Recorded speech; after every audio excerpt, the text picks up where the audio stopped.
Dalın yapışıp yere belki Suka doldur yandır çək Gözlərini dörd at həyat film Amma ki son yenə pis olduq Yaxçıların arasında biz niyə pis olduq Mənə qarışma bu özümlə etdiyim bir müharibə Şeytan nəfsimdən savablarımı edibdi mübadilə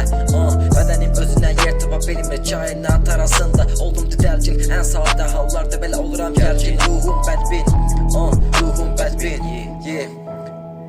Cəngavərə yaraşam tək şey elə meydandır Riyaziyyatım qafiyələrim qədər yaxşı deyil Amma riyaziyyat müəllimim belə mənə heyrandır Küçələrdən aldıq tərbiyə Düşünmə ki kim nə deyər Olduğum bir fərqli səviyyə Bu sənət mənə tanrıdan hədiyə Bu sənət mənə tanrıdan hədiyə Bu sənət mənə tanrıdan hədiyə Bu sənət mənə tanrıdan hədiyə Qapandım otaqma çalışdım bilə güllərdən Sağlığında salam verən olmur Öləndə bastırılır insanoğlu güllərlə Necə sən deyəsən işin normal Ölmüşsün amma həlləşin yolda Atamın yoxluğunu hiss eləmişdim 5 il sonra Qəhbəli bir gözlərindən bilə oxumuşdum Yazdıqlarım şeytanın qəlbimi elədiyi toxunuşudur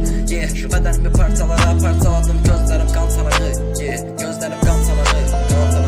Doldur yandır çək Doldur yandır çək Doldur yandır çək Doldur yandır çək Doldur yandır çək Doldur yandır çək